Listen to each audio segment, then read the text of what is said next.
Gotcha, Ian. I'm actually doing Wreck-It Ralph this week. Just joking. Actually, we have this Facebook page for the channel in which we were talking about what movies we're going to be doing. And obviously, Ian, before he made his video, read my little posting saying, "Oh, I was thinking about doing Aladdin or maybe the 1950s Alice in Wonderland." But I just saw Wreck-It Ralph, and it's a Disney movie. It's not even a Pixar movie. It's just straight Disney.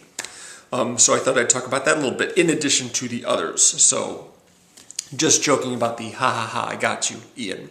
Ian has been very nice. In his last couple of Movie Reviewers 100 videos, he's mentioned me in particular, and that I'm like a proper critic, as he would say.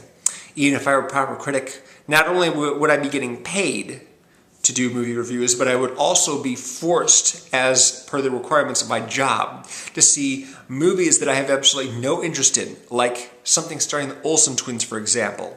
Back in 2004, the Olsen twins had a movie that came out called New York Minute. If I was a professional critic, I'd be required to see that. No interest in seeing that. No interest in seeing like at least half, if not 2/3 of the movies that come out. Just not my thing. That's why being an amateur critic is so great, because I get to review whatever the hell I want. But thank you very much for singing my praises. Again, appreciate it. So, yes, when we had the theme established, I was thinking, ooh, Aladdin. And then, because I love that movie, it's terrific. Came out in 1992. One of the first big movies in which they actively promoted the presence of a known actor in the voice cast. In this case, Robin Williams is the genie. But then I thought, one of my favorite cartoons, animated movies from back when I was younger was the 1950s version of Alice in Wonderland, which was really crazy. Come to think of it, there weren't a lot of animated movies I was really all that big on when I was a kid. Mostly the live action stuff. Star Wars, Superman, Star Trek, Ghostbusters, E.T., Back to the Future. These were the films that defined my taste as a child. And I did go and see like Snow White in the theater. They did a re-release at some point. I went to the theater to see it, Snow White, whatever. But the climax of that movie took place on this mountain during this thunderstorm, and the seven dwarves were scrambling up the side of this mountain trying to get to where they could get to Snow White and save her from being killed by the evil queen, something like that. And I thought, wow, this is actually really exciting. I wasn't expecting this. I thought this would be kind of dull, because it's Snow White after all. It's a silly fairy tale. And I was thinking about how dynamic the cinematic style of animated movies can be versus live action. Of course, now with all kinds of crazy camera rigs and Steadicams and CGI and what have you, there's all kinds of ways in which live action movies can be just as kinetic and dynamic as far as camera moves and what have you, as animated movies. Because, in animation, you're not limited by any physical boundaries at all. And those boundaries are gradually disappearing for live action movies as well. So, I was seeing that more. I actually had this particular shot in mind that would take place at a baseball game.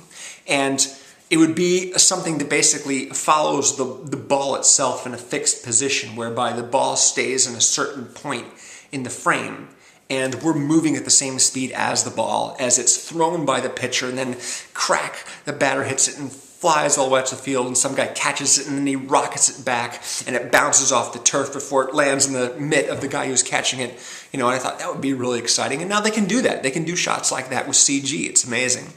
But yeah, not really all that big on Disney movies when I was a kid. It was only when I got to be older and I could sort of like not feel like a total sissy for watching cartoons.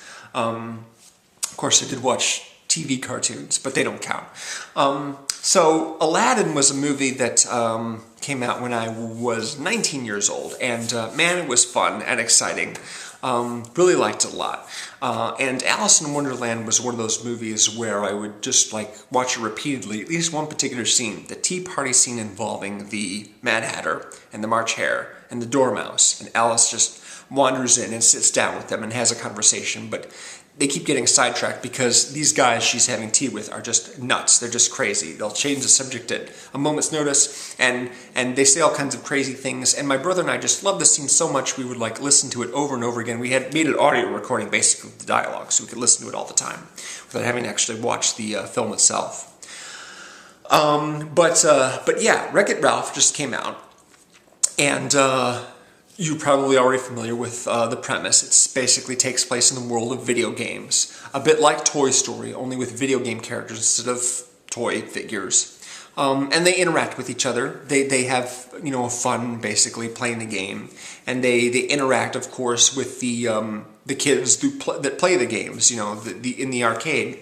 But then after hours, they do their own thing. They get together, they go to the root beer bar for drinks and for conversation. They go to support groups. Ralph, of course, is a video game villain who doesn't like being a villain. He doesn't like being treated badly all the time. He wants to be a hero instead.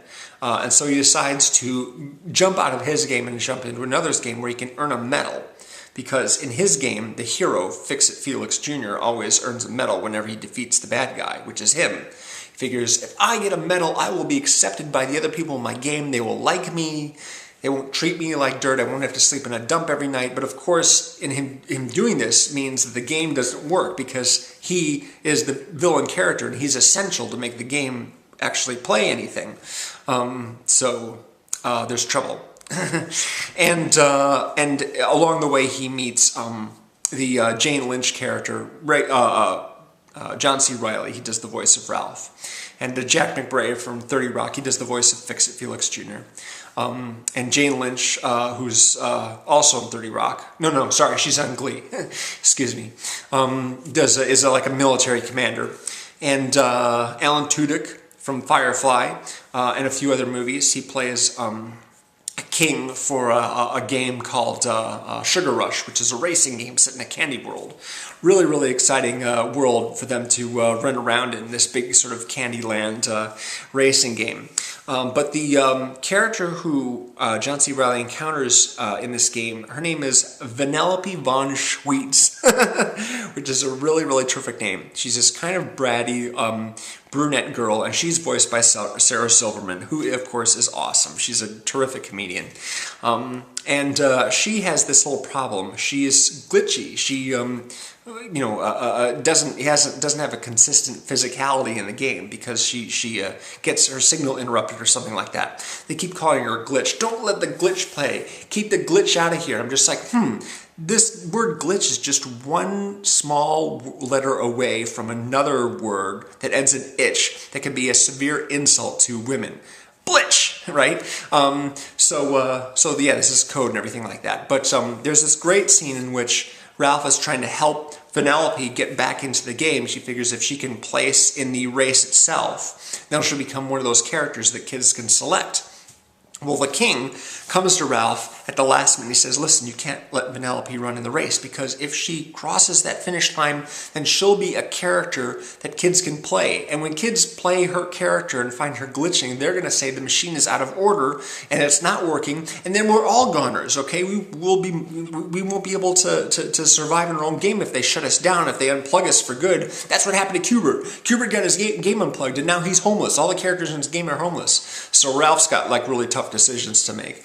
But it's a really good movie. Lots of fun, really exciting, some good emotional moments there. I found myself like crying, not really like crying, but tearing up a little bit at certain moments.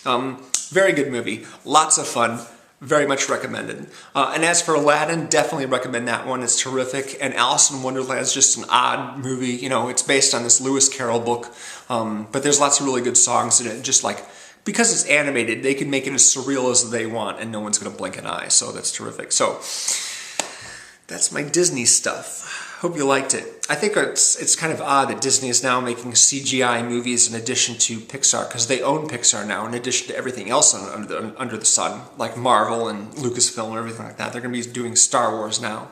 But they're making their own animated movies and they're doing the Pixar animated movies, so they're like two different companies, but they're the same company, both making CGI animated movies. I don't know what's going on. Anyway, please check out the other guys on this channel.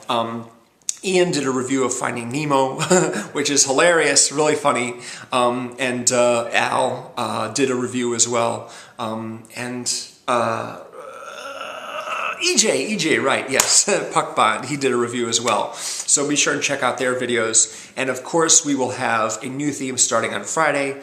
Hope you'll join us for that as well. Please subscribe if you haven't already. Appreciate it. Thanks very much for watching. Take it easy.